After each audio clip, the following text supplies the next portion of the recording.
How about we all try and be nice to each other, eh? And not make up mad stuff, I said shut up. Don't speak to your brother like that. Sorry. And no, Millie Moo, I could never hate you in a million years. But you don't want to see us as much. That's not true. That'll never be true. That's not what Mum says. Your mum is finding this all really tough at the moment, but I promise we'll find a way through. But you not coming back to stay? How can he? He's gay now. The talk of the street. Talk of the street. The talk of the street. Talk of the street. The talk of the street. Talk of the street. The talk of the street. Talk of the street.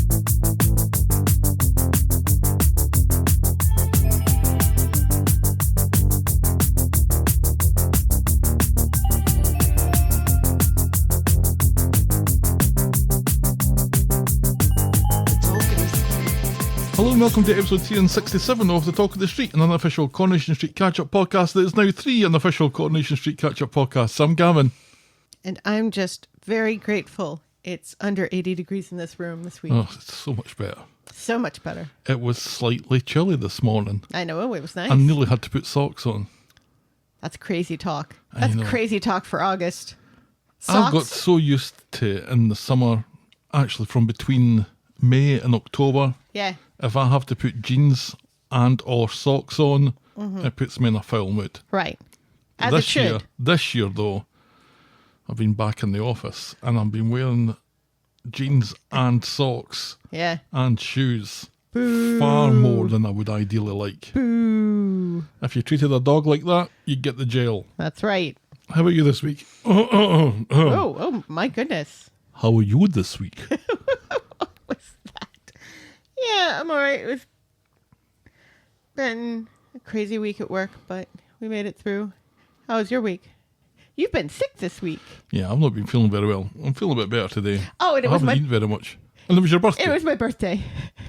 Happy birthday. Thank you. Thank you very much. Yeah, my birthday was Tuesday, and I mean, what do you do on Tuesday for your birthday? Right. You get your husband to make you chicken korma. That's what you do. I did.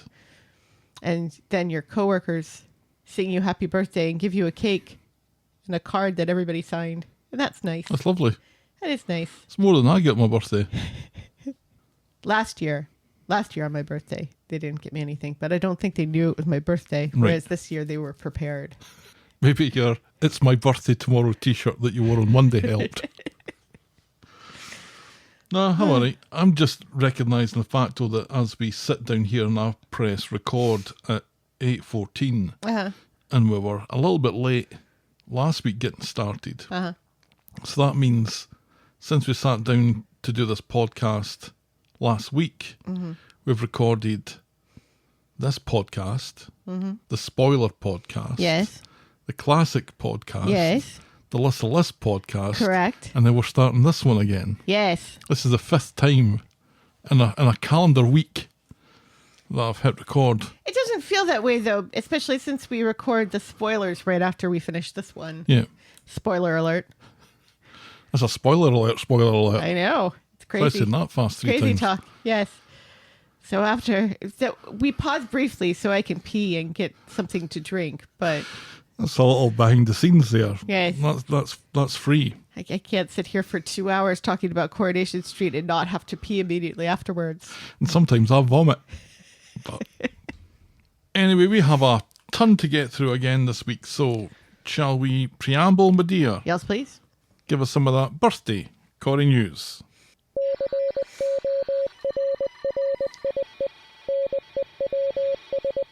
Mazel tov to Jack P. Shepherd and Honey Treweek as they tied the knot this week before friends, family, and co-stars. In a very fancy ceremony. Yes. An actual cathedral, I think. Yes. And then jetted off to Italy for their honeymoon, Very nice. looking at ancient dead bodies in Pompeii. How funny, though, to have your wedding that has pretty much the full cast of Corrie in it. Right. Even Corrie weddings don't have the full cast of Corrie in them. I know. There were more people there than David's wedding to Shona. No, wait, it didn't. No, I'm thinking of Gary and Maria, yes. Yeah, good for them. Yes, he still couldn't brush his hair, but, you know. That's the style of the day. Is it? Yeah. like all over the place. It's the style of the day. It's how the youngsters are wearing their hair these days. Youngsters like Jack P. Shepherd. You think Jack P. Shepherd is a youngster? And that's my joke. It's hilarious. Yeah. You're a very funny man. Allow me to walk you through it. Goodbye, Jenny. We'll miss you. Sally Ann Matthews has announced she'll be leaving the Cobbles after 10 years of the show. And I was right, sort of. Last June, she made a cryptic Instagram post that had people speculating that she was leaving. So in my head, I've been thinking that she's going to leave since last June. I think most people have been thinking that. But I think this is this has really made it official. And I don't blame her, because now that she's not the landlady at the Rovers, there's not much for her to do. There's been a few things that have happened that have made her tenure on the show that bit more difficult. When Daisy left, losing the pub, that post that she made on Instagram like a year ago probably didn't help matters. No. But you combine this with Debbie leaving, even Yeah. though that's going to be a little longer term. Yes. This is a fairly major blow, I would say, for Corrie. Yeah. And then Gail. We lost Gail. This is a show that prided itself. Prided itself on strong female characters like Jenny, like Debbie. And then, that's two that we're losing in the coming months and what have you. And they leave a very big hole in the street. Yeah. Because although Jenny's just been back for 10 years, her first stint was like it 39 years ago. Yeah. So, when I was talking about Debbie leaving before, which I blogged about, I'm sure, it's like this is the sort of characters that a lot of us of our age think of when they think of Coronation Street. It's people like Debbie and people like Jenny. So it feels to me like every time an announcement like this comes out, it feels like the heart has been ripped out of the show a bit more. And I have no doubt that the show will continue in some form, but will it be something that we recognise compared to like 2018 or 2020 or 2000? Certainly not like 2000. And it's sad. It's sad that we're losing big characters, or characters that have been big that are maybe underused for whatever reason. I don't know. It strikes me as being a very solemn day in the history of the show when Sally Ann Matthews is leaving, because she's Corrie through and through. Well, it sounds like she's leaving of her own accord and through her own recourse, and she doesn't seem all that sad about it. So more power to her. I read reports from sources that I care not to mention that she was axed and is very sad about leaving. So both of those things can't be true, but Yeah. I hope it's your version. Yeah, me too. She'll land on her feet. Oh, and Eileen as well. Yeah, we're losing quite a few women in that kind of age bracket in between, the Gen Xers and the Audreys and the Ritas and the Kens. There's that. Who do we have left kind of in that age bracket? We've got Mary. Sally. We've got Sally. We've got George. And I guess Tim. Glenda maybe. Glenda's maybe a bit younger. Yeah, Glenda's more like Shona age sort of thing, I believe. Shona and David and Toya and Leanne. But big female characters. Yeah. I would say Glenda. And maybe I'm struggling. Maybe Leanne. Maybe Yeah. Carla. Not just big, but of a certain age that, and we don't really have an awful lot of men in that age bracket either, so who knows? But you know what? Like I said, she hasn't been on for very much since she has lost the pub. I mean, she'll be in it next week. We'll talk about that later in spoiler alert. Oh, nice plug. Ooh. Get your $2 in, folks. So you can hear all about it. But it's just a lot of people leaving the show and a lot of chatter about the show losing money and the show having to tighten its belt and Cutting another 10% of the cast, which stuff is like that. 8 or 9 people. So, and I mean, let's be honest. Less than half of the cast is on from week to week. Anyway. Oh, for sure. The cast is too big. Yeah. And it's been a complaint from many people for a long time that it needs to be Trimmed. cut down in size. But what it feels like is they're cutting out the wrong characters. Well, and that they're cutting out the expensive characters. Right. In Yeah. favour of the Cheaper more ones. recent, cheaper Yeah. ones. The young No ones. offence. Yeah, younger Yeah. ones. So, and finally, Claire Sweeney, who is still on the show. Yep. Yeah, she falls into that age bracket. Claire Sweeney has apparently twisted her ankle as she shares a picture of her swollen and bruised foot on Instagram. Get well soon, and don't let Gen Z catch you sharing bare feet on social media. And that's Corrie News.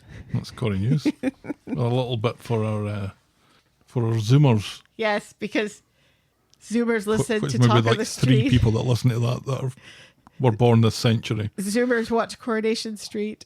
Yeah, and listen to Coronation Street podcast Yeah, for sure. That's Very big. absolutely, It's a very big demographic for us. absolutely something that they do. The show would love it if they did. That's why they got such a big young cast at this point. Right. But yeah, that's not happening. And that's Corrie News. Let's move on with the faint hint and aroma of Corrie News still in their nostrils to the feedback section that I like to call Everyone's a Critic.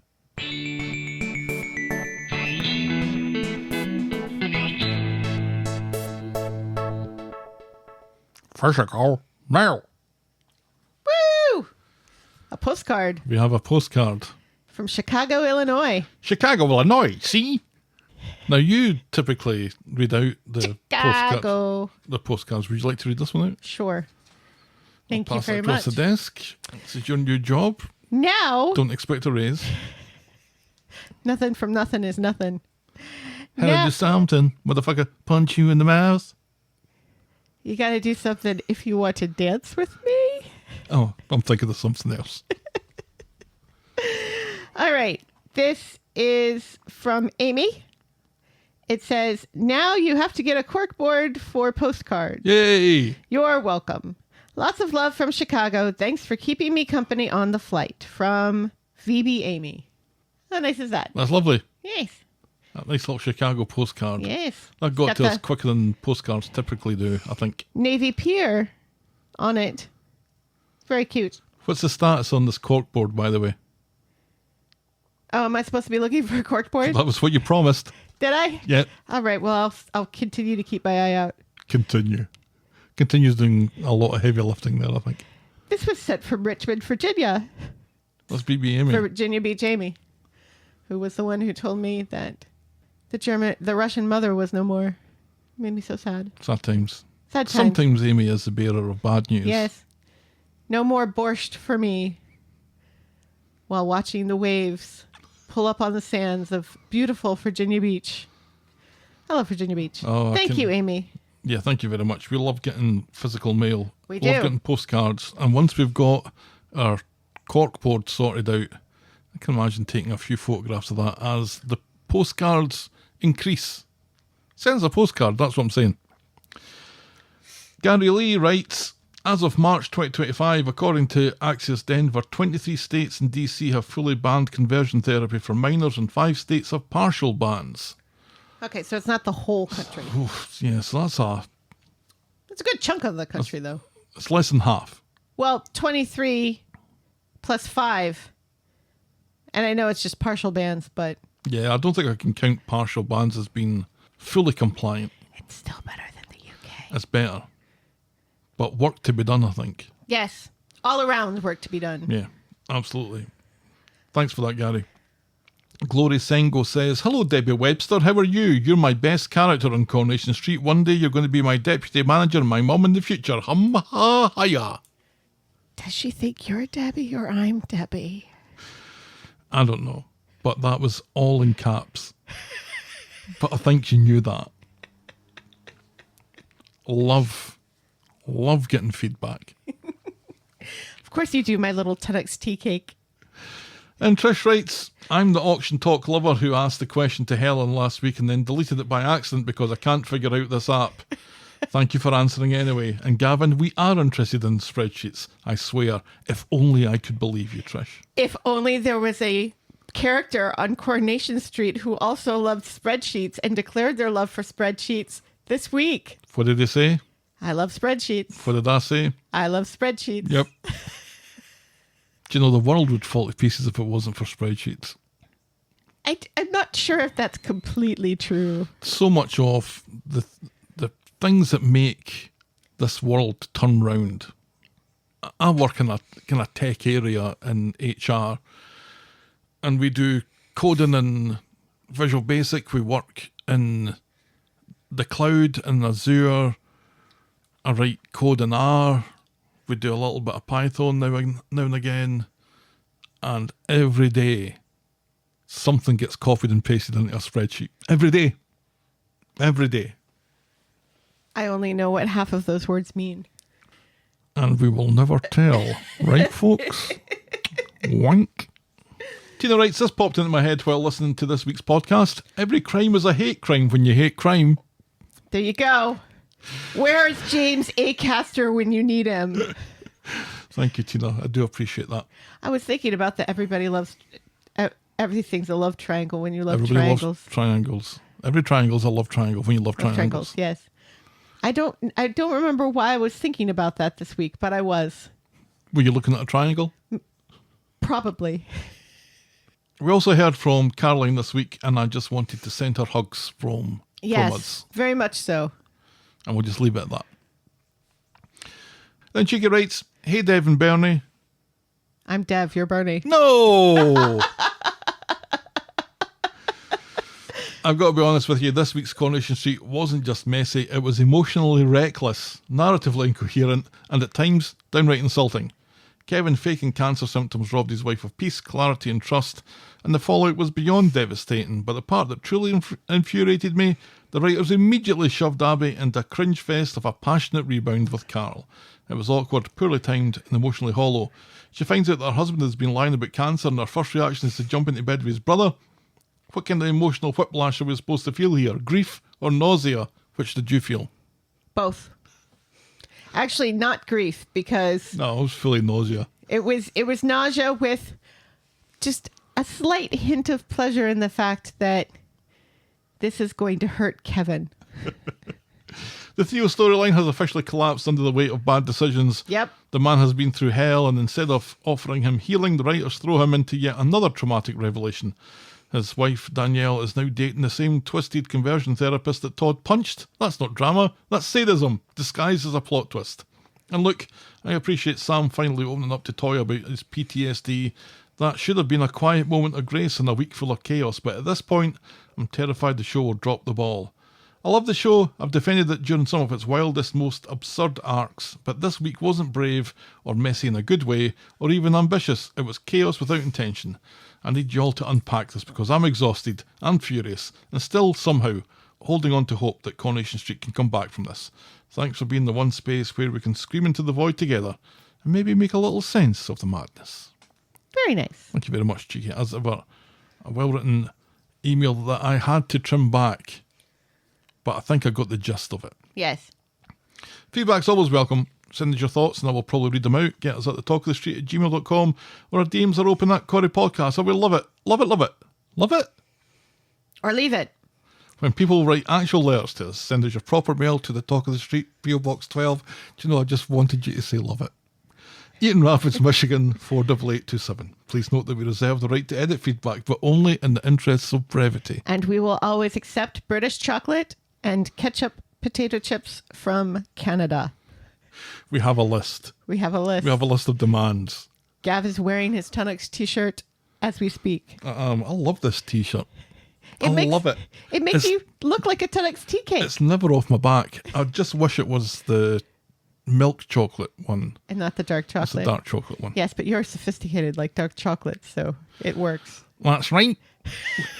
And now we'll podcast for coffee.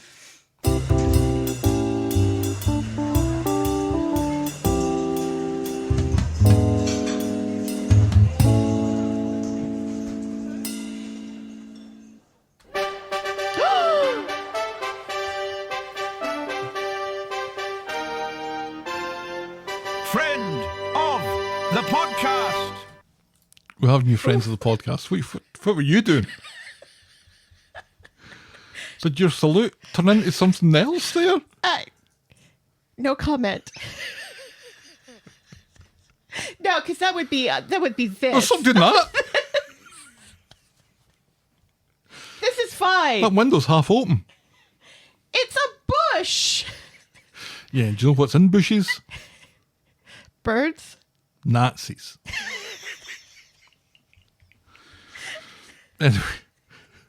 Anyway, friends of the podcast, y'all. We have new friends of the podcast. We do. Thank you and welcome aboard to Pamela, Woo! to Marge JT, Woo! to Tom Ambrose, Yes! to Christopher Anstey, Woohoo! to Terry in LA, Yay! and Wendy upgraded Woo! to the next tier. Very nice. But I'm especially happy with Christopher and Tom because You've been pestering them. Tom was the one who put the bug in my ear so that I would put the bug in your ear for us to do the classic Corrie episodes. This was something Tom and I came up with together because everybody prefers old Coronation Street to new Coronation Street. So it seems. I am absolutely thrilled that the response has been so overwhelmingly positive to the new stuff that we've been doing. Yes. We did a recap of episode 1 last week. We did. That was fun. Available from this morning, Yes. I think. Yes. So This is the first day classic Talk of the Street. on the first day of August, and some positive feedback has been received already for that. So Oh, nice. I am really, really happy with that. Yes, me too. Thanks to our new friends of the podcast. Welcome aboard to Pamela, Marge JT, Tom Ambrose, Christopher Anstey, Terry in LA, and thanks Wendy for upgrading your membership. The Talk of the Street is, was and always will be free, like the wind or ITV3. But if you find yourself thinking, well, that was worth slightly more than nothing, you can chuck a couple of bucks our way to cover next week's coffee bill at ko-fi.com. That's ko-fi.com/the Talk of the Street. And if one episode a week isn't scratching your corrie itch, you can become a friend of the podcast, like all those people did, via the same link. It's $2 a month, less than a Freddo probably, and gets you spoiler alert, our weekly spoiler-filled ramble, plus classics, a monthly dip into Corrie's murky VHS past. You'll even get your name in the end credits, which is basically podcast knighthood. Yes. Don't fancy Ko-Fi? That's fine. We're also slouching around on Patreon, offering exactly the same stuff for exactly the same price. Just go to patreon.com/the Talk of the Street and pledge your allegiance there instead. And if you don't support us, that's fine too. We'll just assume it's a principled stand against capitalism. Remember, you can always support the podcast for free though, and get us in front of new listeners by liking, subscribing, rating and reviewing wherever you get your podcasts. Yes. Oh. Shall we dive in, my dear? Yes, please. Our first storyline this week is Sucks to be a Webster. We're getting this one out of the way. Oh, thank God. So, it looks like Kev and the garage weren't insured because that door wasn't locked when that car was getting stolen last Right, week. yes. And Abi is suspicious that the CCTV also wasn't working. And she's also pissed that Carl gave Brody a job that I thought we'd forgotten about, but we do forget about because nothing Right. happens about that. Yeah, Brody For the never rest of shows up. Nope. So it's fine.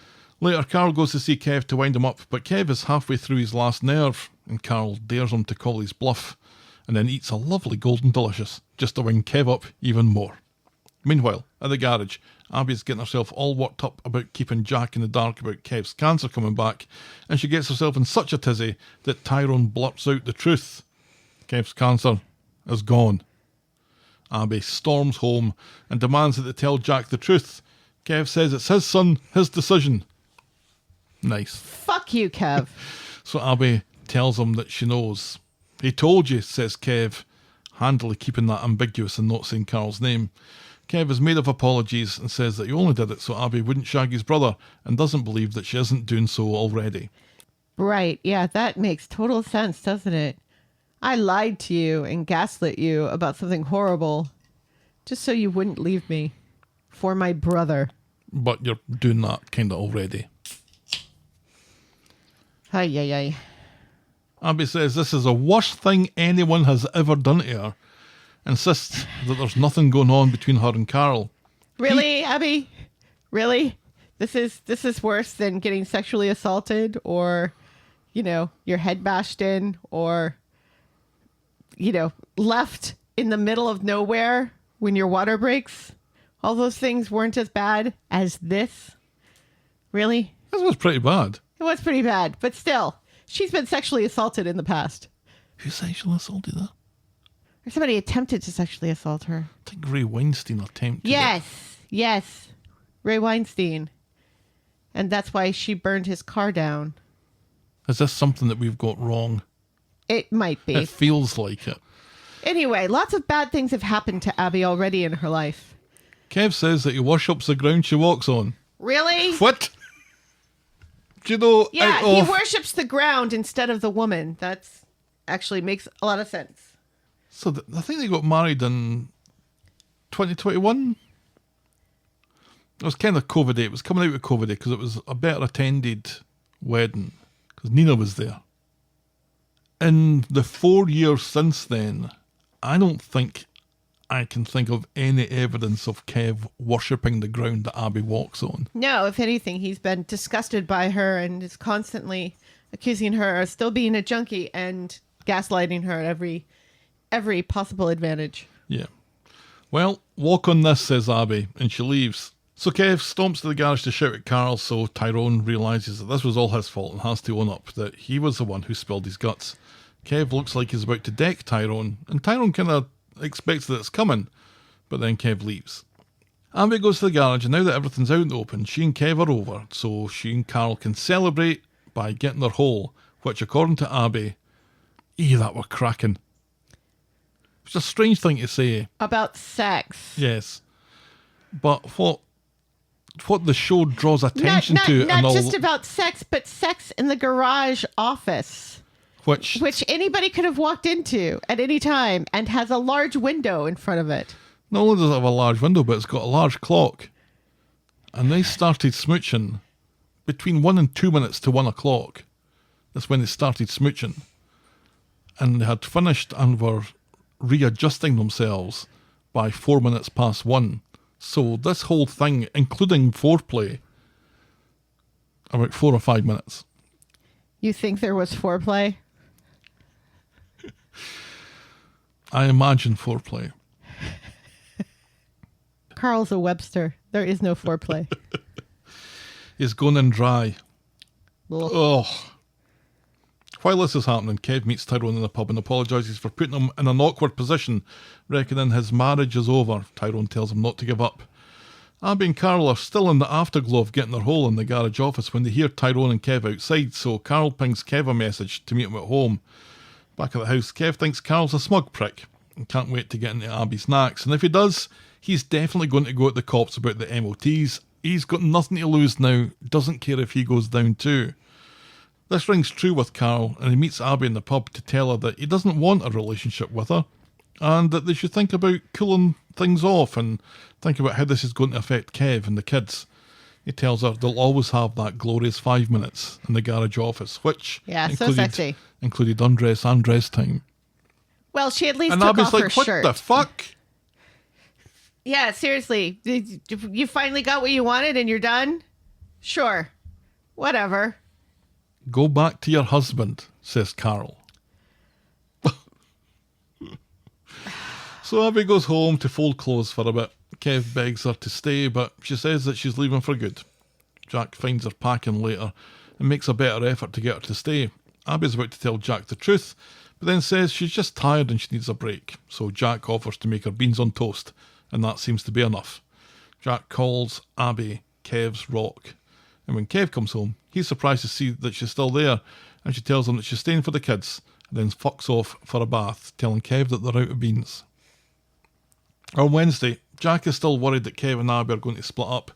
Kev tells him it's not like that and blames it on the cancer that makes people need some space or some pish like that.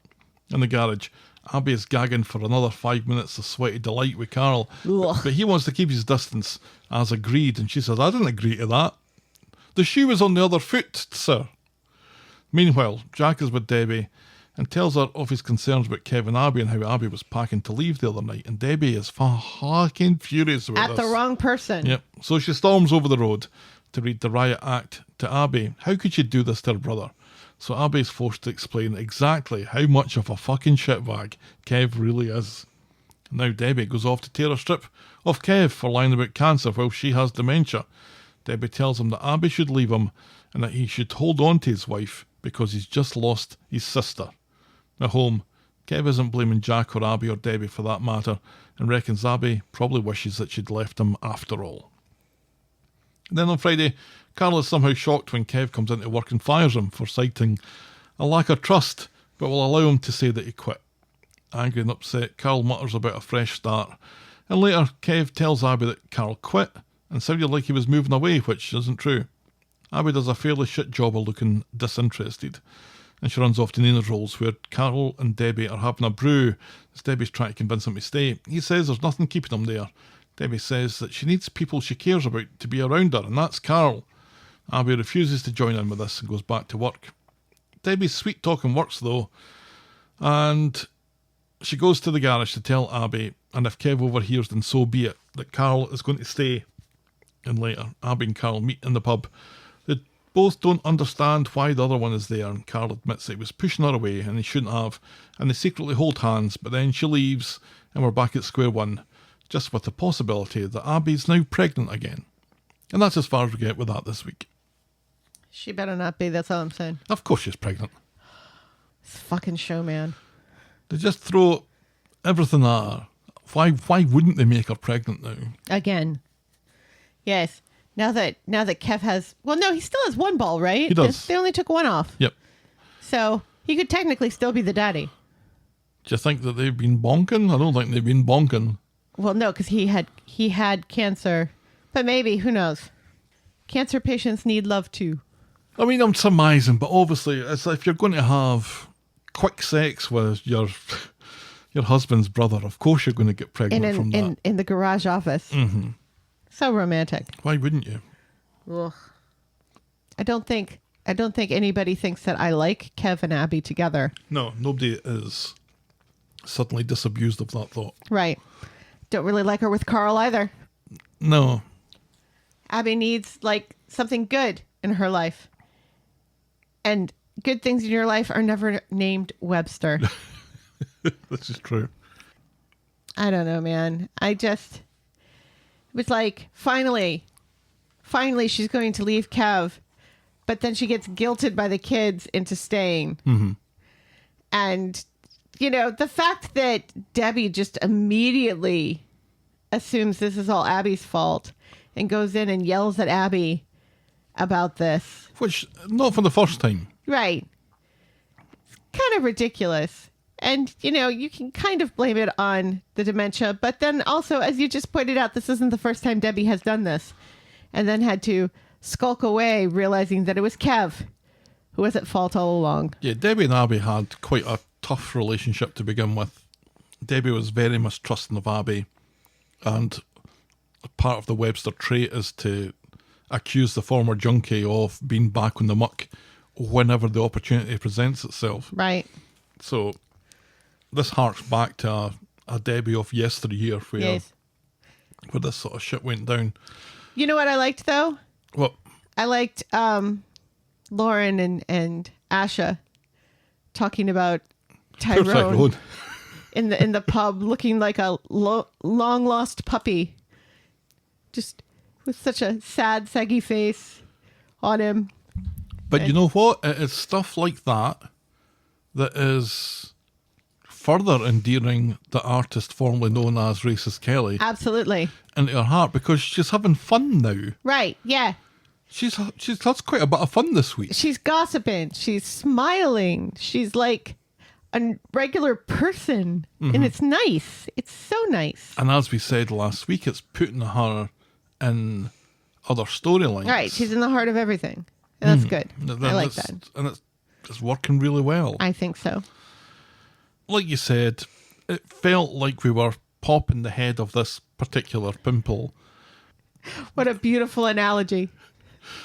But I think fitting. But the plus of this, if you like, was spread.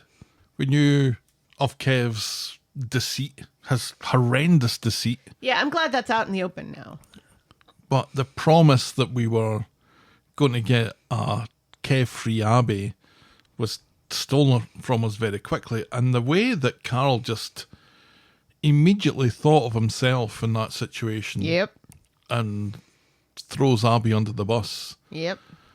If Kev lying to you about his cancer is the worst thing that's ever happened to you, the second worst thing that's happened to you that week is Carl appearing to just want to get into your knacks, gets into your knacks, and then punch Fucks you. off, yeah.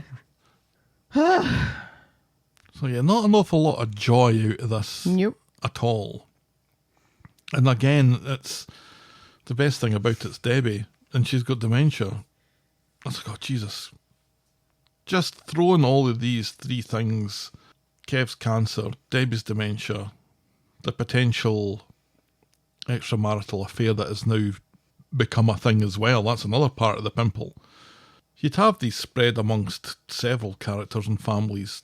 Having them all thrown in the Websters is a fucking lot of Websters. I mean, but they do this. Because for a while they were throwing everything at the Platts. And for a while they were throwing everything at the Allahans. Lots of things at the same time?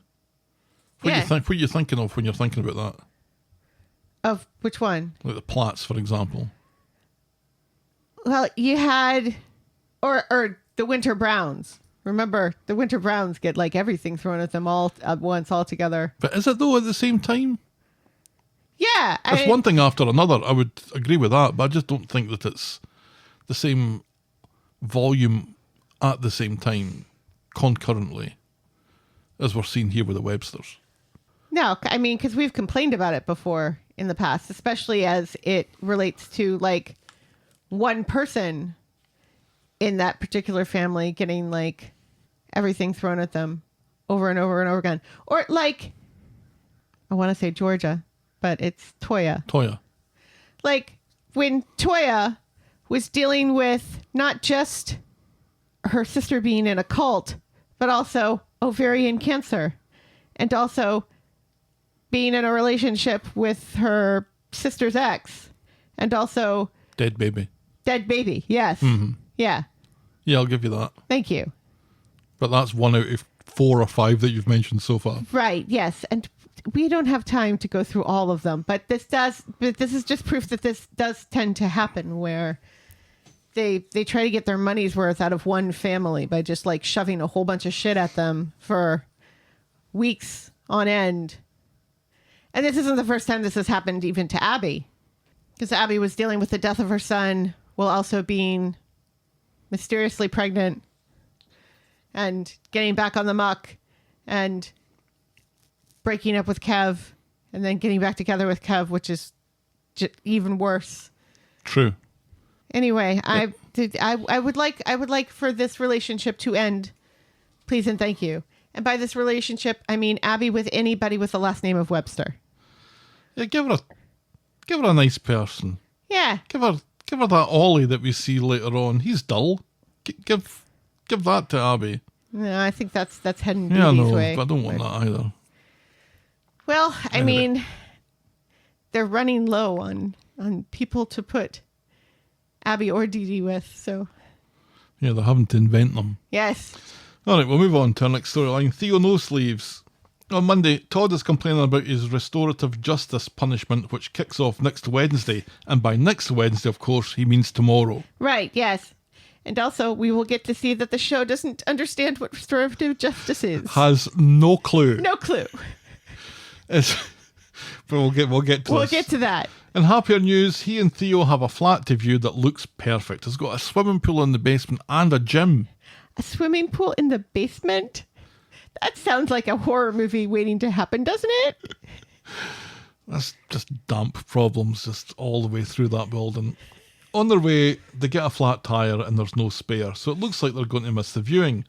While they wait on Tyrone to come and fix the tyre, Todd gets notification that the flat's already gone, so a little depressed, they decide to get their hole in the back seat of Todd's shitty... And I say Fiesta, but it isn't a Fiesta. Do you know what that car is? What is it? That's a British Ford Focus.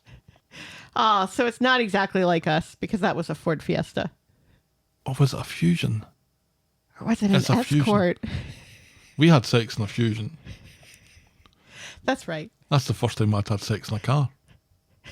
Too much information. No comment. First time I had full sex in a car. No comment. Just to clarify. And I think it's a Ford Fusion, which is the size of a old Fiesta in the UK. It's a tiny car. Anyway, Tyrone, when he arrives, is Mr. Progressive as he arrives to fix the tyre, and he says that if he was gay, he'd probably fancy a shot on Todd. Privately, Theo tells Todd that he loves him, and Todd says that he loves Theo too. Ugh. Tyrone tries to ignore the smell as he changes the tyre. Right, yes, and wipes the steam from the window as if he's Not just steam, Helen. Kate Winslet in Titanic. I mean, there's no curtains in a Ford Fusion, but... That's true. That's very true. But, I thought that was funny. The Tyrone stuff was funny. yeah, except that Theo makes it weird by accusing him of hitting on his boyfriend and then pretending that he's kidding. That it's just a joke. I like Theo less and less the more I know of him. Oh, with every second that passes, I like him less and less. Because I'm thinking here, if past performance is anything of an indicator of future performance, whenever Theo gets all cozy and loved up with Todd, something horrendous happens immediately after that. Yep.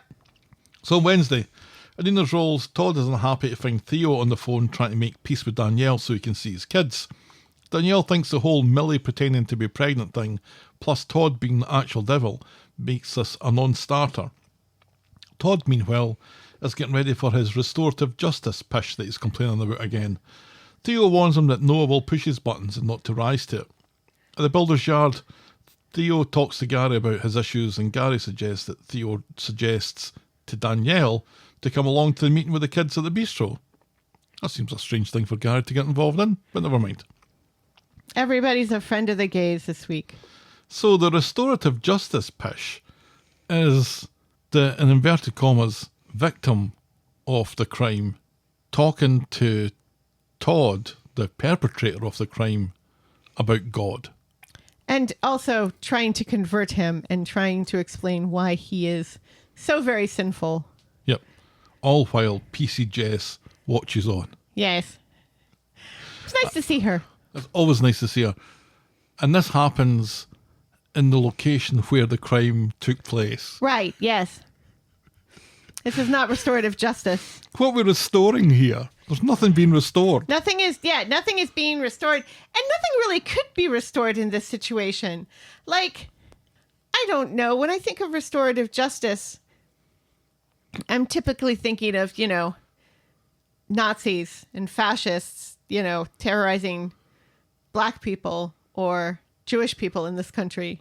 And then having to go to like a seminar by someone who is not the victim and learning more about the history of said people. Mm-hmm. Presumably someone skilled in the delivery of this message. Right, yes. And someone not involved in the crime in any way whatsoever. Restorative justice is not sitting the perpetrator down to listen to the victim, because typically victims don't want to be in the room with the perpetrator. No, famously they don't. Right, yeah. Because it's not their job to teach the perpetrator about why they're wrong about being hateful to somebody. On a smaller scale, if you were to vandalise someone's fence, the restorative justice would be you painting that person's fence. Right. But that person not being there. The restorative justice is not the person whose fence it is explaining to you why they think it was a bad idea for you to vandalize their fence. Right, exactly. This is not what restorative justice is, and maybe they need to Google it before they write it next time. I did like Jess in this whole thing, though, because she just hates can't- being there as much as Todd. Yeah, she can't visibly be on Todd's side, but you can tell she's on Todd's side. She, I think, makes it absolutely clear that she's on Todd's side, because when Todd says, do I have to listen to this pish? She's like, I'm afraid so. Yeah. That could go either way, though. I'm afraid so. Yeah. I'm afraid you do have to listen to this pish. Yeah. But then at the end of it, Noah says, well, thank you for listening to how I feel. Which makes it sound like it's a victim statement. Right, yeah. So I've no idea what the fuck this was. But Yeah. it wasn't restorative It was justice. not restorative or justice. restorative justice. Ugh. Anyway, afterwards, though, Todd sees It's Noah. okay, because the show doesn't really know what conversion therapy looks like either, so... Afterwards, though, Todd sees Noah take a call from Danielle and is shocked to discover that the two of them are now a fucking item and are at the I love you, darling stage. At the bistro, Theo is getting on with Miles and Millie, who is very much still, as he explains that he's not going to be coming home, and Millie says it's because he's gay now. So she's finally got it. Well, no, she doesn't, because she says, because you're gay now. And Theo has to explain to her, no, I've always been gay. True. I have always been gay. People should not be allowed to name their two children Miles and Millie. What kind of terrible people are you to name your child Miles and your other child Millie? There's like 2-letter difference in those names. I guess it's just to show what kind of a terrible Karen Danielle is.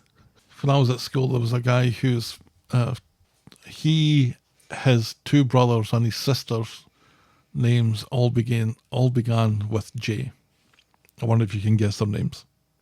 How many brothers are there? Well, there's 3 males and 1 female. Okay. And what was her name? Well, that's what I'm asking okay. you. Well, there's a John Yes. and a James Yes. and a Joshua. No. Close, though. Well, of course you're close. It begins with a J. Jacob. No. Less biblical. Jeremiah. Less biblical. Much less biblical. I can't think of J names that aren't in the Bible. Jesus. That's right. That's less biblical. What about her name? Joanna. No. Joan. No. Jennifer. No. Really? Because there's a lot of Jennifers in our generation. I remember her name. What was her name? It was Janet. Oh. So Janet, John, James, Judd. Yes, a very popular name in Scotland in the 70s and 80s. Jason. Oh, Jason. Okay. Isn't there one more? No, that's it. Okay. Jason. It's still a classical name. But it's like, boy, your folks like Jay. Were they Jewish? No. Because there's a tradition in the Jewish faith that you name all of your children with the first letter of your father's name, I believe. Interesting. No, Yeah. they weren't. Huh. They just like the letter J. Were the That parents... was our favourite episode of Sesame Street, apparently. Did the parents have J names too? The dad did. Was he also John? No. Was he also James? Yes, we've talked about this enough, I think. I think so too. But it's good to know that there are more J names than I had anticipated when I posed that question to you. Yes, and most of them are from the Bible. Anyway, Theo's careful not to criticise Danielle, who promptly turns up and joins the table. And they're all getting on great as they're kind of joking with each other, and this is like old times, and Millie's starting to look like she's enjoying this maybe a little bit too much. And then Danielle notices that Todd's hanging about at the door, and she is fuming about this. Theo says he didn't invite Todd and goes over to speak to him. Todd announces that Danielle is fucking Noah. Danielle admits that they've been seeing each other for a couple of months, which crosses over with her boyfriend Jason. Right, and also crosses over with the end of her marriage, like, pretty closely. Yeah, she hasn't been hanging about. She has not been hanging about. I do like Danielle. Millie says everyone was getting on until Todd showed up. Miles goes for Todd, and jumping to Todd's defence, Theo gets in the way and ends up punching Miles's lights out. In the face. Todd really should have just waited to tell Theo about all this later. You know what? He could have been there to pick up a takeaway and just happened to notice them. It's a public building. Danielle should not be offended by the fact that Todd is in the building. They went over to him. He didn't go over to them. The non-gay participants all leave in a huff. A nosy Gary comes over to find out what that was all about as Theo does his usual bit of treating Todd nastily. Danielle texts Theo later asking to meet, so they meet at the house where Danielle asks after Jason. That was quite funny. She says the conversion thing is a Theo problem and it didn't do much good anyway. Today was the last straw and his lifestyle choices now mean that she can't let him see his kids anymore. She hopes Todd's Bobby was worth it. Yeah. Legally, she can't do that. No, of course not. Theo can't look at Todd, who he blames for all this, and goes for a walk. And hours later, he comes back and tells Todd to sleep on the couch. And I'm like, wait a minute, Wait what? a minute. This is Todd's house. And thankfully, Todd reminds him that he's a guest. So In Theo this says, house. well, throw me out then. At which point, Todd should have thrown him out. Right. Absolutely. He should have thrown him If out. this man is telling you to sleep on your couch. in your house. In your house. Well, he goes up and sleeps in your bed Yeah. and says, well, otherwise throw me out. You'd be asking him to leave. Yeah. Fuck's sake, And man. old Todd would have done that. Todd, when he first showed up back on the street, would have done that. I don't like the fact that he didn't do that. That he's become codependent on this No, I don't like it either. This is... verbally abusive man. So The sex cannot be that good, Todd. Theo says he either gets to sleep in the bed alone and Todd sleeps on the couch, or Todd will never see Theo again. Yes, that's the choice we make. And that seems like a reasonable outcome. Yes. Okay, well, you know what, we'll just... See you later, Belle. We'll call it quits. I'm Sure. sorry it didn't work out, but Yep. there's the door. There's the door. Take you and your enormous vest collection Yes. and get to fuck. Right. And your terrible children. It's got nice arms, though. Terrible children. Yeah, And a strong jawline. He's got that going for him. sure. On Friday, Billy's getting involved in this now. So Billy is visiting Todd to scrounge money for summer's holiday that's coming up. Todd brings him up to speed with everything that's been going on, but insists that he and Todd are fine and wishes that he could sort out things between him and his kids. Billy has an idea, which is to go to the bistro and to invite Danielle there. Mm-hmm. Why Danielle agrees to this, God only knows. But when she does, Todd takes responsibility for yesterday and explains how Theo was devastated and the whole punching Miles in the face thing was an accident. Danielle says none of this is Todd's business, and Billy agrees, but thinks the kids would be better off with Theo in their lives, even Millie, because, well, you know. Todd stupidly brings up the child maintenance and says that Theo pays for things and so should get a say in the upbringing of his own kids, and things start to go downhill from there, leaving Billy agog. He really was. Seriously was agog. He was I've never seen Billy so literally agog. agog. He was more agog than he was when Paul shoved Mike. Oh, boy, shoved Mike. Todd, what you doing here, pal? None of this is a great idea. But saying to Danielle that Theo pays maintenance, so deserves to see his kids because he pays money, so therefore he gets to be a dad. It's like, wait a fucking minute here. And she quite rightly says, are you threatening me? Right. No, of course not. But she storms off, leaving, as I said, Billy agog. He is literally agog. Todd goes home to find Theo day drinking. He's already heard from Fun. Danielle telling him that she's stopping him seeing the kids full stop, and he thinks that she's going to put such poison into their ears that they won't want to see him, and Miles already doesn't. Todd pretends to be surprised, but Theo already knows that this is all thanks to him getting involved in this again, and he's scarily fucking furious at this. Todd says that we were just trying to do the right thing, and Theo's like, we? So Todd has to admit, Billy was there too, and if anything, this makes Theo worse. He had a church mouse in his pocket. He goes to the bistro and runs into Billy. Saint William, patron saint of sticking his fucking beacon. Billy apologises. This is water off a duck's back for Billy. Did you notice? Yeah. He didn't even flinch. No. Billy apologises and takes the blame for the bad idea, but asks that he doesn't let this affect his relationship with Todd, who adores him. Back home, Todd's already vogling how to stop your bitch wife stopping you from seeing your fucking kids. And despite this further intrusion, Theo greenlights this, but cheekily tells Todd not to take advice from Billy. Again, what is he like? Later, Billy comes over to apologise, which Theo gratefully accepts, but then makes out that Todd is super upset about how things went, and then he suggests that he's off to get his haul, so Billy takes his leave. But when Todd asks if he heard Billy's voice as he comes down the stairs, Completely clothed. Theo says that Billy had to run. So Todd sticks the kettle on. And that's as far as we get with that this week. So these are strange little lies that are getting told at the end here. Right. And it makes you think about all the other strange little lies that Theo's been telling.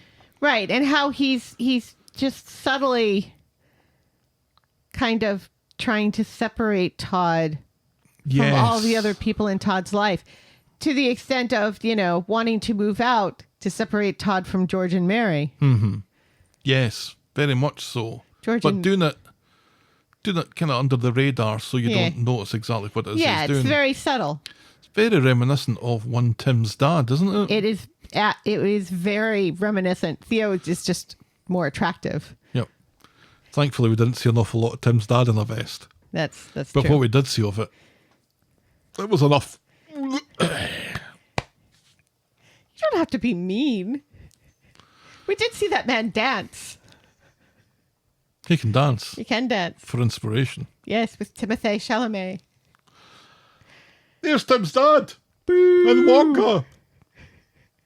I wonder, is this where this story's going? It feels like that's where it's going because Todd is very, like you said, is very cowed already. And it doesn't feel like Todd should be cowed already. It doesn't seem to fit his personality. Todd stands up for himself. Right.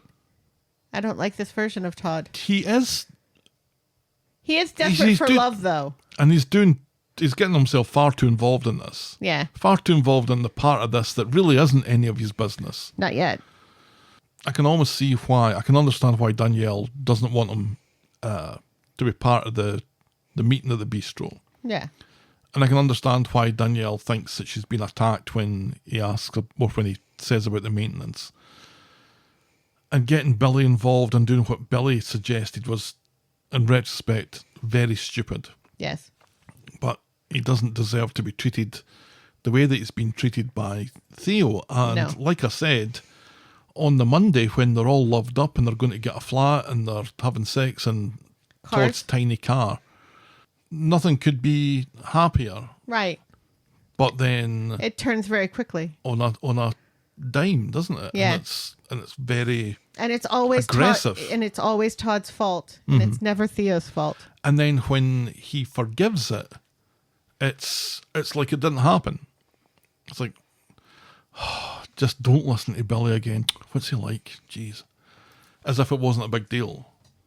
So Todd at the end's like super confused about all of this and what's been happening and how he's getting spoken to and how he never knows Theo's mood, and Theo goes for walks that are like 3 hours long and all that sort of stuff. So it does feel very Tim's dad and Yasmin.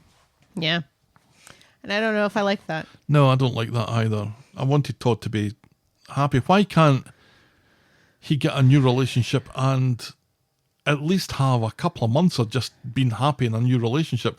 That's not bad to watch, especially when cheeky Todd's involved, and it's kind of fun to watch and it's fun to listen to. Right, and we were robbed of his relationship with the assistant, the physical assistant. I think that was another Noah, wasn't it?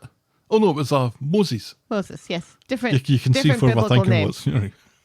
And we were supposed to get like this whole big storyline between the two of them, and then he was like gone very quickly, which...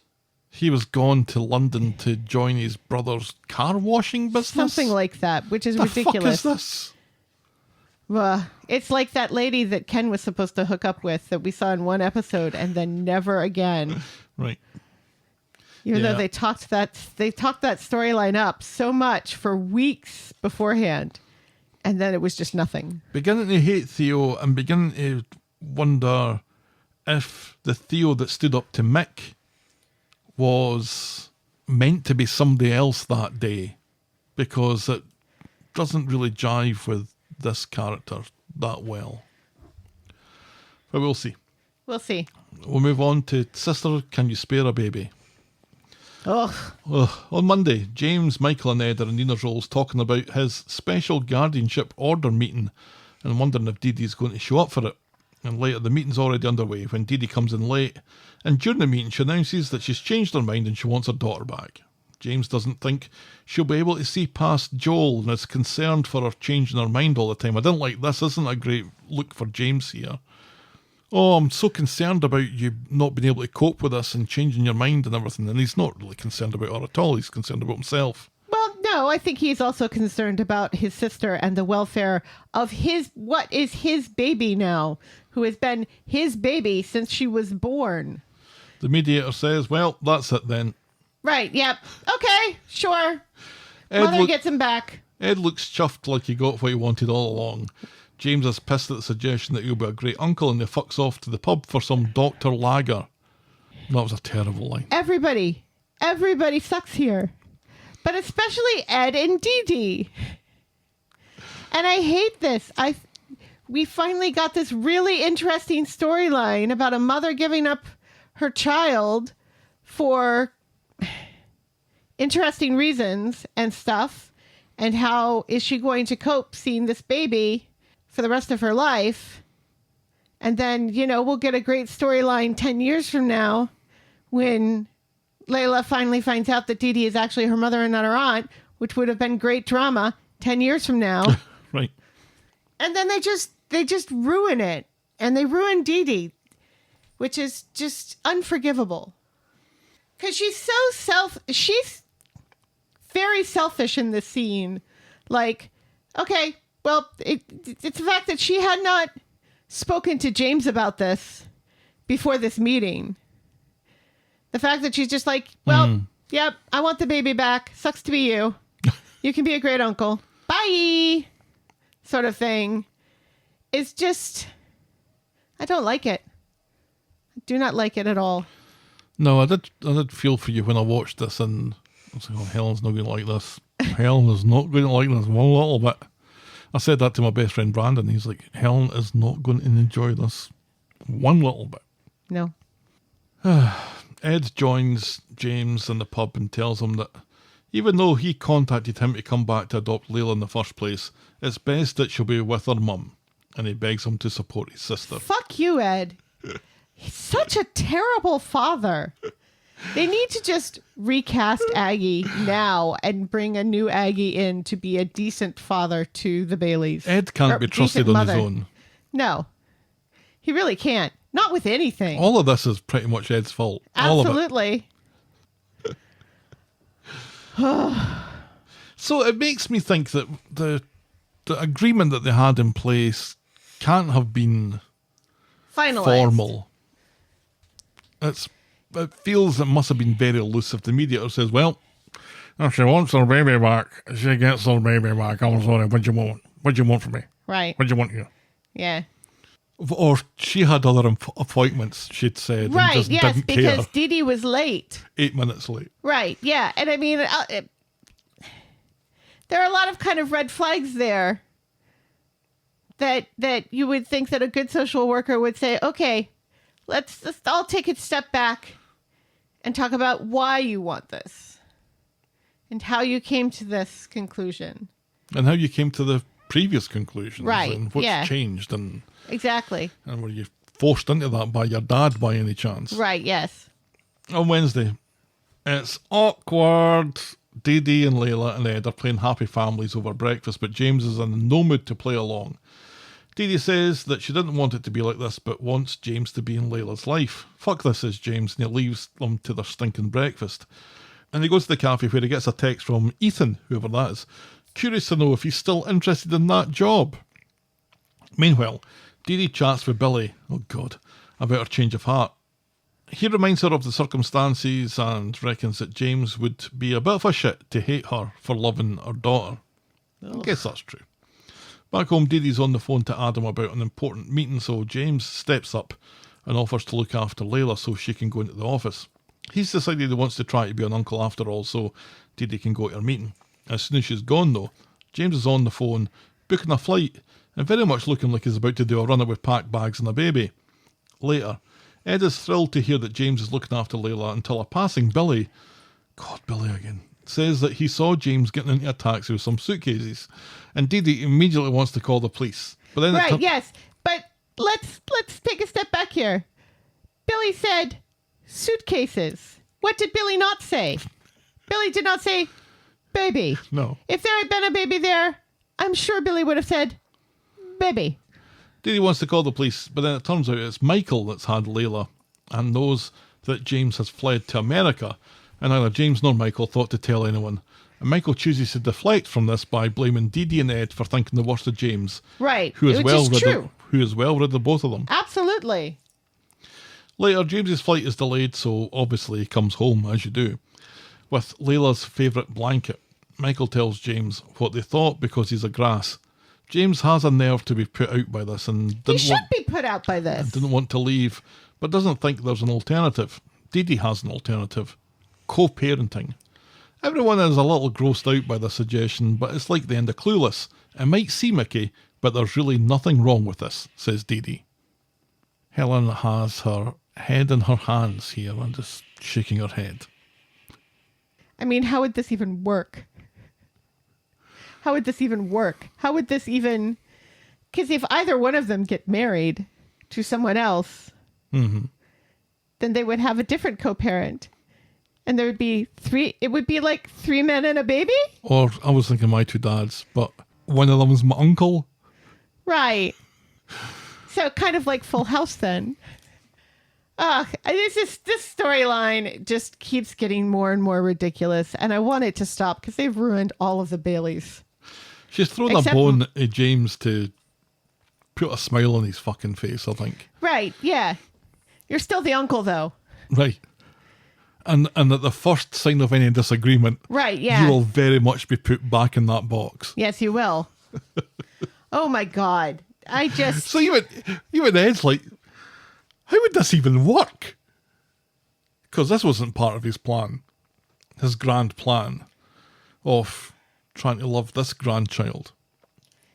And totally forgetting that he has another one. On Friday, James is cheered up now that nothing much has changed except Laila's mum gets to be her mum. She goes for a legal meeting with Adam and Nina's roles. She's gagging to get back to work now that her childcare issues have been resolved, and Adam has a new client who got done for careless driving but might have had a dodgy MOT. Curious. But then the new client comes in, and it's Ollie, that creepy prick who was chatting her up in the pub the other week. Who has nice eyes. Look at us, says Ollie, and the ghost of Paul Rudd looks on disapprovingly. Back home, as she talks to James about her day, it sounds like the Paul Rudd patter might have been working on her after all. Eh? And that's as far as we get with that this week. Oh. Hey. Look at us. Look at us. Look at us. I love that. I have watched that 5 seconds of that show, Hot Ones, and the 5 seconds of Louis Capaldi copying it countless times. It just brings me so much joy. Hey, look at us. Look at us.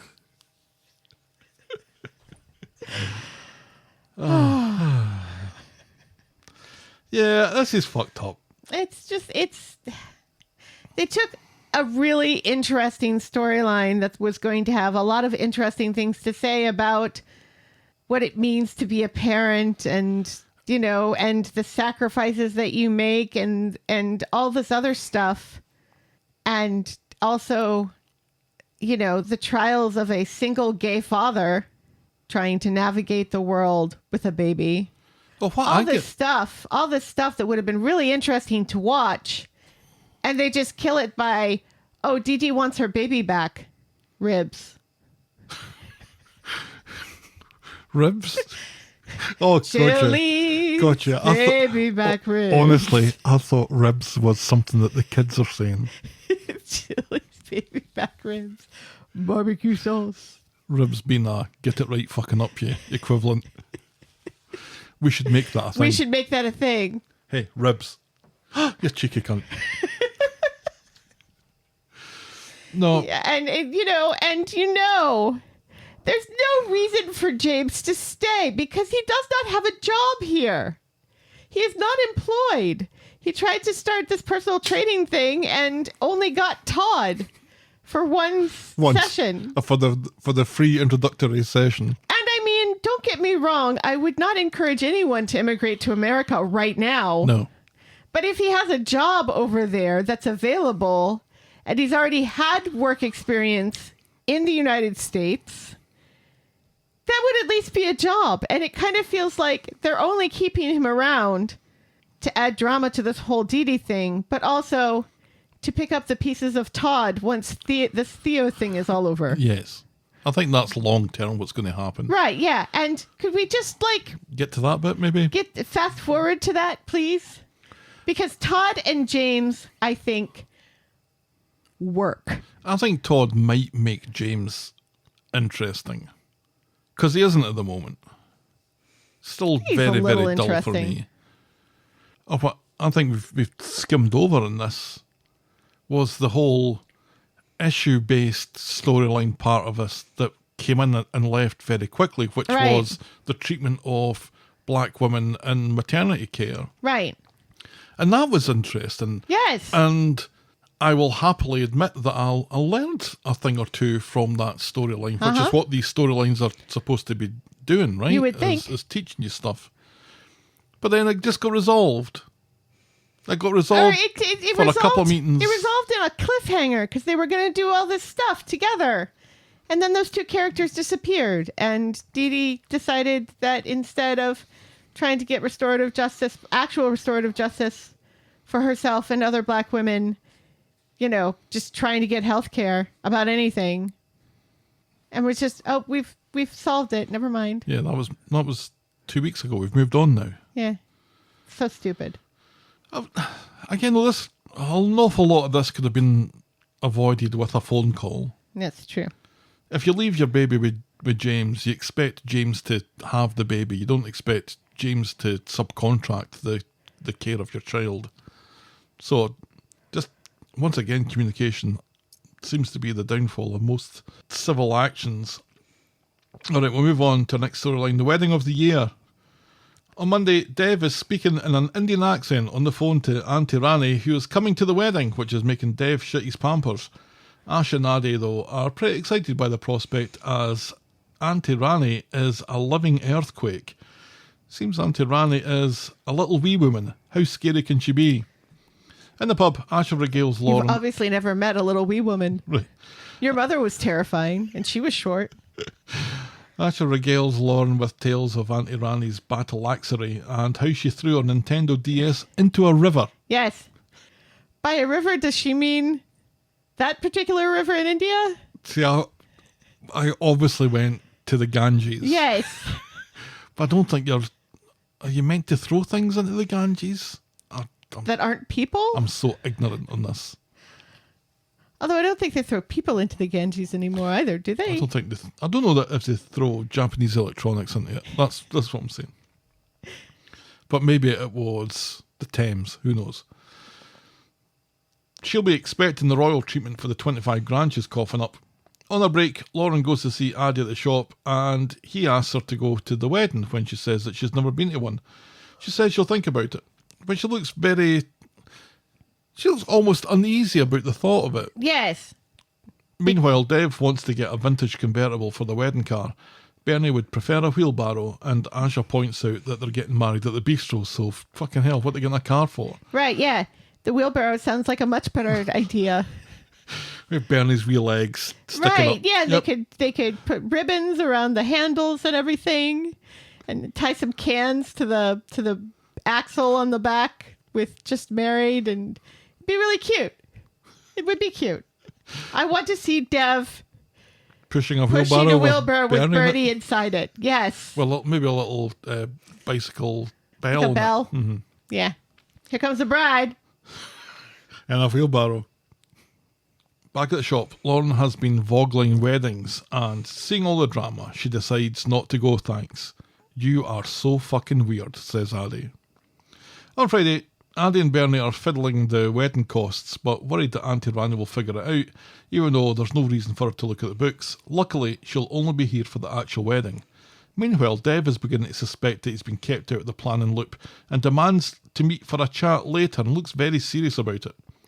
The chat later is in the pub and is for Dev to ask Aadi to be his best man, Aww. which makes his angry demeanour earlier somewhat confusing, but typical Dev. Yes.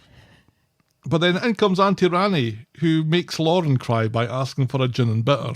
Right. Dev shits himself, then Aadi shits himself, then Bernie shits herself. Bernie starts talking in a very posh accent, which is always hilarious. It was very funny. Everybody keeps asking her, why are you talking like the Queen? And she says the Queen doesn't talk at all. She's deed. There is a Queen. Camilla. I will never call her Queen. There was a Harry Hill DVD called Hooves, I think. And She's on the no back, queen to me. it said, she must never be queen. That's aged well. Aadi and Bernie go to the bar and remind each other to keep Auntie Rani sweet. Later at home, Bernie's telling Rani that she plans to appropriate her culture by doing her own henna, while Dev is talking in an Indian accent again.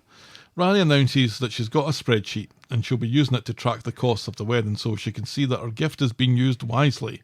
Aadi loves a spreadsheet. He does. So Auntie Rani brings him in on the task. And that's as far as we get with that this week. Excellent. This was a highlight of the show this week, I think. I loved how they did this, how you see Dev in the booth talking to Aadi, who's off screen.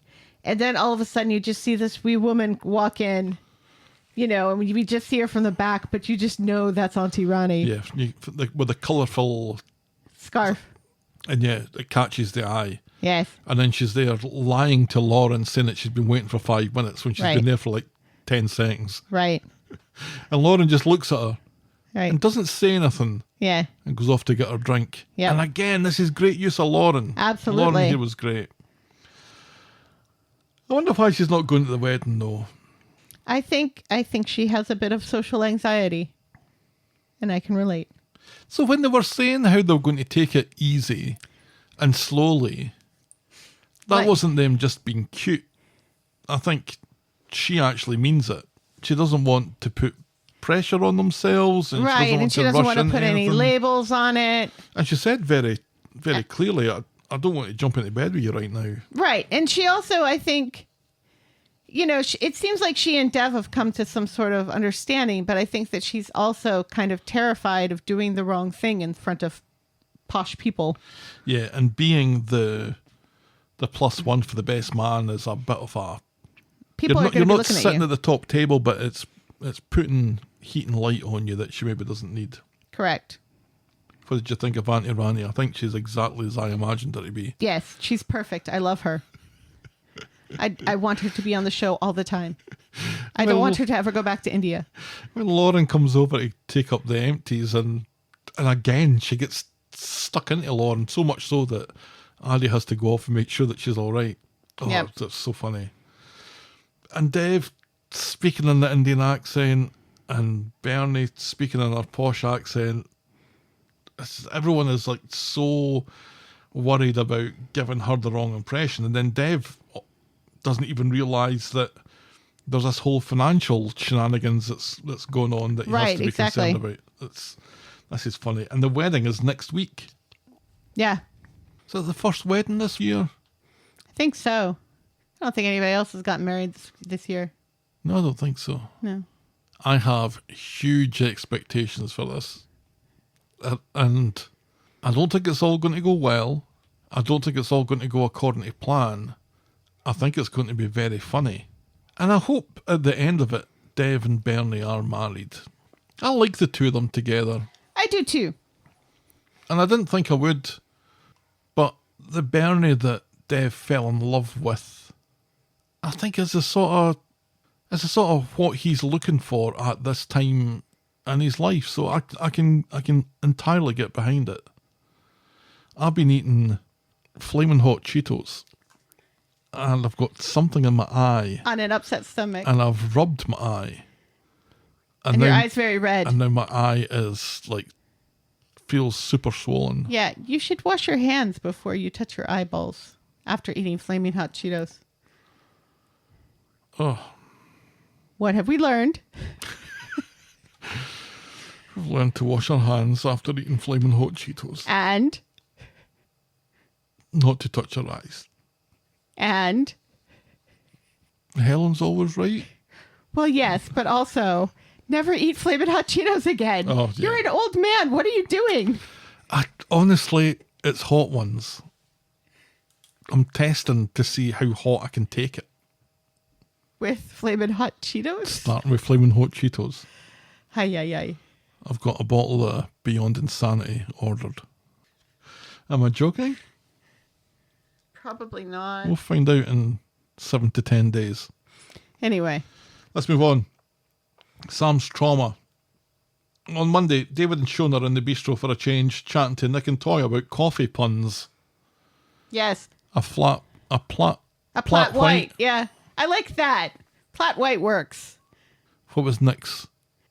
Americano. Which is just terrible. Yeah. Lily and Sam are off to the eco thing with David and Nick drilling over the activist Louisa Neubauer. It isn't long though before they start bickering as David calls Sam a weirdo. Nick says David is Damien, and David reminds everyone that Toya killed Imran and then does a Cartman impersonation. Respect! Respect my authority. That was it. At the eco thing, Sam tells Lily about a spate of burglaries in the area, and the calling card of the robbers is to move furniture about. While Lily is finishing up a shit drawing of wind turbines, Sam sneaks out. And when Lily gets home, the ironing board is on the coffee table or something upside down, and Lily screams the place down. Sam's at the bistro with the adults looking pleased with himself when Aadi brings Lily in, looking like she's been crying. David wants to call the police, but Sam stops him, admitting that, look, this was just a wind-up to get his own back, and he blames David for giving him advice. Shona and Lily demand an apology. Suck my balls, says Sam, and now Lily knows what it's like to be shit-yourself terrified. Sam goes to apologise to keep the peace, but David and Lily don't accept it, and when David starts calling Sam weird again, Sam has a panic attack and rushes out, and no one notices. Why is he all of a sudden calling that kid weird? That kid's been in the show for years. Years. And he's just now calling that kid weird. Yep. When he's like Less weird than he's ever been. than he's ever been. If he was ever weird. Which he was not. He was a delight. He was nuanced. From day one. Older than his years. Sophisticated. Yeah, I didn't like that. I don't like it at all. I don't like it at all. Do not call your nephew weird, or I will punch you in the face. I don't care you just got married. Yeah. I will punch you in the face. I didn't like that. I had high hopes for this. Yeah, and it's resolved very quickly. Too quickly. Far too quickly. Why did Sam fess up so immediately? Like, shut up, Sam. This is supposed to be your comeback story here. And you've resolved it far too quickly. Yeah. By fessing up. There was an interesting story at the heart of this about... It's a tram dilemma. It's a moral dilemma of what you do in that situation of you're in danger, but helping someone might put you in more danger, and there's stuff that you're meant to do in those situations, and there was all that stuff that we've talked about over the last couple of weeks that I found really fascinating, and I was really looking forward to seeing this get explored in a little bit more detail. And I think the panic attack aspect of it was interesting, but again it was sort of dismissed quickly by Sam, who recognises what's happening and can compartmentalise it a bit and not freak out. And it's almost that I would have preferred him not to really know what was happening to him, because when these things start to happen to you, you don't always know what's happening to you, and that's what makes it worse, is because you don't know what your body's doing. It seems like we're now in a rush to get all this resolved. Yeah.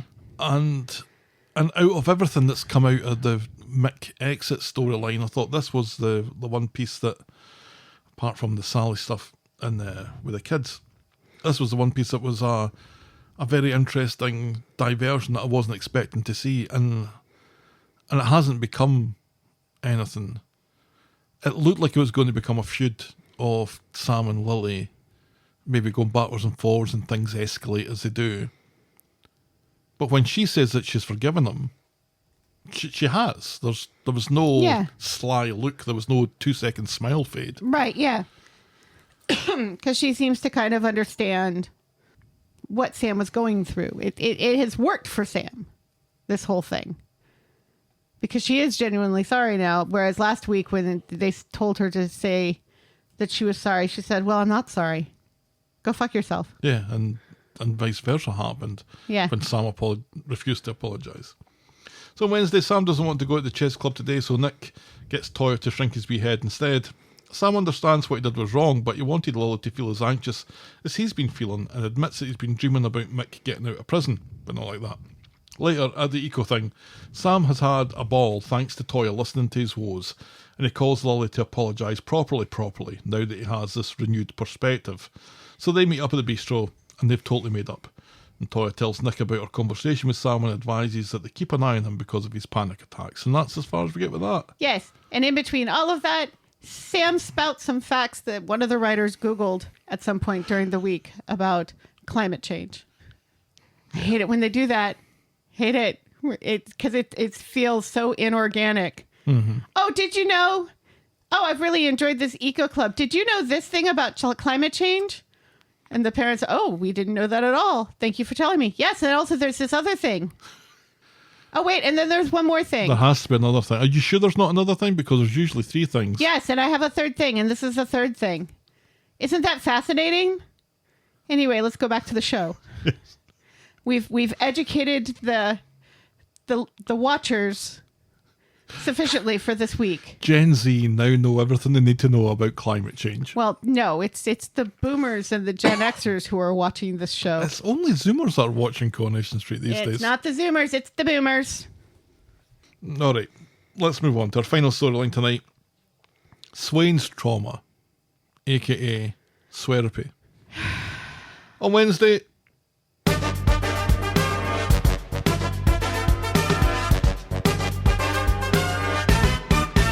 Swain. She didn't go to therapy today, she tells Carla. Instead, she went to Becky's grave because it would have been their anniversary tomorrow. And then Swain says, and your next question is going to be, well, why didn't you go to the grave tomorrow? And we learn that Becky didn't like doing things on the day or something. Sure. Long story short, plot. She hated anniversaries, a cow.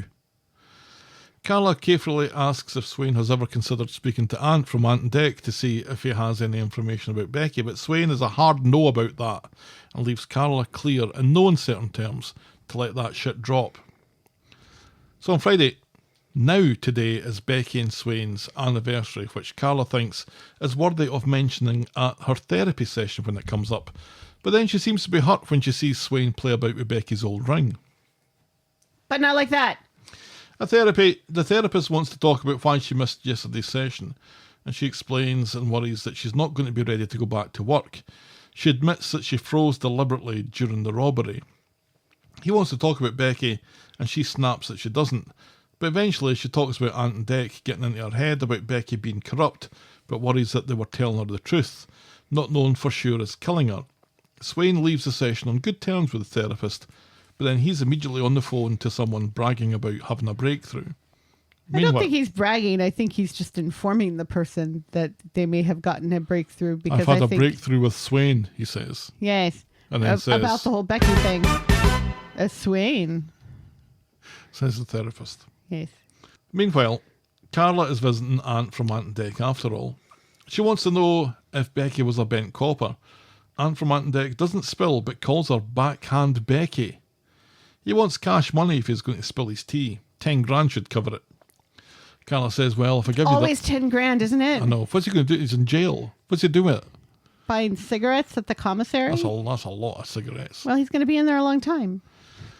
Carla wants to know how she can be sure that she's going to get anything for her money. And he says, you don't. But then gives her the name Tia Wardley for free. At a cop shop, Swain manages to sneak into D.I. Costello's office. It's just dreadful, this. It's so stupid. And starts hunting through his computer for details about Becky, looking through his emails, but is obviously caught when Costello comes back in. Swain begs that she needs to know if Becky was corrupt, even if it cost her job, and Costello, quite calm considering, explains that the whole investigation was just a storm in a teacup, there was nothing to investigate, it was all a misunderstanding. Swain apologises and leaves, but as she does, she has a wee sneaky peek back at Costello's email and sees something that gives her pause. Meanwhile, back at the factory, Carla is vogling Tina Wardley. Vogel's getting quite a bit of airing this week, but doesn't get a relevant hit in the first 3 links, so gives up. Meanwhile, Swain has stormed to the pub to confront Kit, who she accuses of requesting Becky's file from Costello. He says he was following up a lead and then was asked to drop it, and it's no big deal. Swain still wants to know why he's so interested in her dead wife and promises to come crashing down on him if he puts her toe out of line. She goes home and tells Carla all this, thinking that she can't trust anyone at the Nick. Someone is lying to her and she doesn't know how she can work with Kit again. Carla tries to focus on Becky being clean, but when Swain goes on Carla's laptop, Carla's forced to explain who Tia Wardley is. She admits that she went to see Ant from Ant and Dec to get answers, but he doesn't know anything and he's just on the wind-up, and the lead that he gave wasn't immediately useful. Maybe there's nothing to find.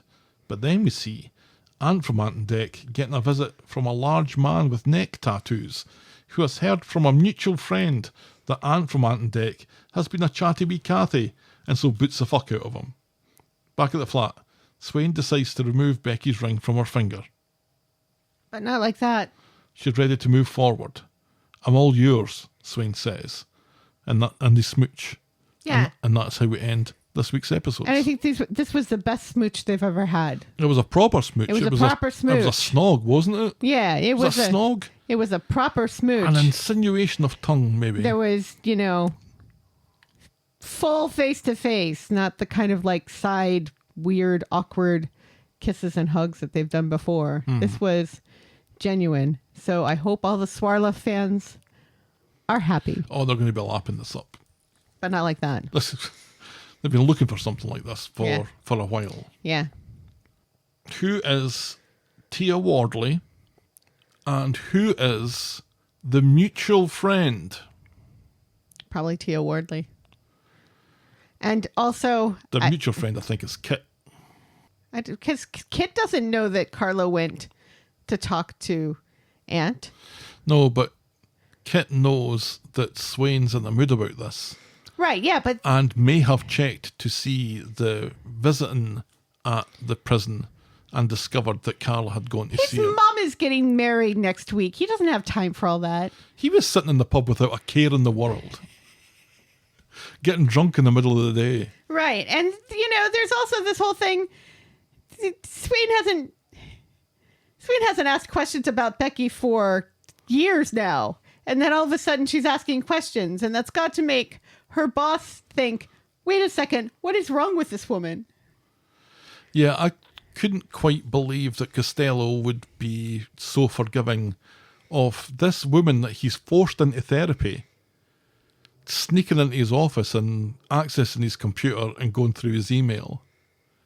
She was let off with that so quickly without really any interrogation. Yeah. But what I did like was Carla owning the fact that she went to see Ant from Ant and Dec.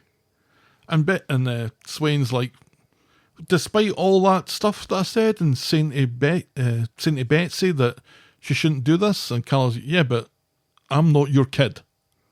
And I'm going to do adult things because I'm an adult and I'm concerned about you. And she got out of that very quickly because I was thinking that this is going to be another reason for the two of them to start falling out with each other. But it didn't. That didn't become a thing, and I'm glad it didn't become a thing. Yeah, because it's become a thing far too many times. We're over it. I was thinking, why is the flat full of underworld boxes? Oh, I know, me too. For a while, I was like, what is is she bringing work home? And then I realized, it's because they're packing up. They're moving house. Yes. Yeah. But who's doing the packing? Carla's doing all the packing. Swain's just sitting on the couch thinking about her dead wife. Well, Betsy's helping. Betsy's packing. Yeah, Betsy was helping. And then asking for 20 quid. Right, yes. And that's when we realized that they don't sell shirts that go all the way down for young women on the show anymore. I swear that one of the ones that Lauren was wearing, one of the tracky tops she had rolled, Yep. she'd rolled it up Yeah. to expose the midriff. Yeah. Yes, belly buttons as far as I can see. Maybe it's how the kids are wearing it these days. I don't know. Not the kids I know. No, not the kids here. So I'm curious about Tia Wardley. I mean, I don't like the police procedural aspects of the show that we've had more of since Swain became permanent and came along. If you're going to have two coppers, you're going to have lots of copper stories. You can't not. But I'm intrigued about the Tia Wardley. I want to know who she is, and I really want to know who this thug was that beat Ant from Ant and Dec up, and who the mutual friend is. Because all of this is still suggesting that, to me anyway, and maybe I'm just kind of going That along. there's something about Becky that we just don't know. Right. Becky. And it's maybe not. There's just something about Becky. And maybe she ain't dead. She better be dead. Well, we buried her. If Dee Dee's getting her baby back, Becky's got to be dead. I can't have two ridiculous things happen in these storylines. No, you'd hope not. Well, But the mystery of this is interesting. I just don't know that they've gone about it in a very natural or organic way, because all we've had from this is really Swain talking about Becky all the time now. yeah, you're in this new relationship with Carla, who I didn't like it when Aunt said, for some reason, lesbians just love me. I yelled at it, she's a bisexual! This is bisexual erasure. But she had a very good comeback. What was it again? It was something along the lines of they become lesbians after speaking to you, Right, yeah. which you took quite well. Yeah, A little bit of banter. right, yeah. And bisexual erasure. Oh, well. Yeah, so we'll see where that one goes. Certainly we haven't heard the last of Becky's name, that's for sure. Unfortunately. Well, what's difficult about this is that Becky was a huge character in years gone by, married to Steve, a great character. So every time they say Becky, I have that Becky in my mind. Because we don't know what Swain's Becky looks like. I have no idea. We've never even seen a picture. It might be the same Becky for all we know. That would make it interesting. Could it be the same Becky? I think it could, yes. All right, that was the week that was Coronation Street then. Helen, what was your moment of the week? The introduction of Auntie Ronnie. Yeah, I think so. Yeah. It wasn't a great week. Do you know, I thought I enjoyed it much more than it sounded like I did as we were talking about it. I think as we talked about it, God, this sounds like a fairly dreadful week, but Yeah. I think I enjoyed it more than that. Yeah, I liked the way that they introduced her as a character, how, you know, she kind of, you see her in the background from the back, kind of like the mother on Big Bang Theory. You know, that you only kind of saw from the back occasionally. Or Josh from the Blair Witch Project. Yes. And then all of a sudden you see her, you know, from the front berating Lauren about taking forever to make her a drink. Right. Yeah. Yeah. And it's a character that has a huge amount of promise for Yes. next week. She seems like good people to me. The introduction of Auntie Ronnie is our Moment of the week. Another week. boring moment of the week. Sam, spouting facts about climate change that some writer Googled last week. Hey, ChatGPT, give me 3 facts about climate change. Copy, paste. Done. That is our... Boring moment of the week. Sorry, Sam, but once again, no Daniel, no Chesney. No Ken. No No Ken Ken. again. No Ken again. Yay! All right, we move on to our Yemen's section of the podcast. This is where we ask our Twitter followers to rank the show that they've watched this week and let us know what they thought about it. This week, do you know, it's been very close for the last few weeks. Almost inseparable. Pretty much a third down the line. Yay this week is 29.1%, meh is 31.4%, and zzz 39.5%, so slightly favouring the zzz more than the others this week. Accurate. I don't know, like I said, I felt like I enjoyed it more than it sounds like I enjoyed it. So I was fairly more meh, I think. Holly writes, Theo making Todd sleep on the sofa in his own house was weird and an indicator of a potential control abuse storyline. Bored witless of Abi and Carl. Why doesn't Aadi just tell Dev about the money? A week of dull storylines not really going anywhere, in my opinion.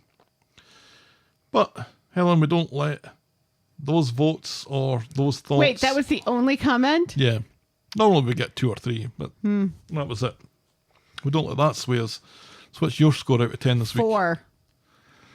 I think I'll go 5.5. That was a very meh week, now that I'm thinking about it. But for lots of it, I quite enjoyed. I liked the mystery of Swain, and I liked the wedding stuff.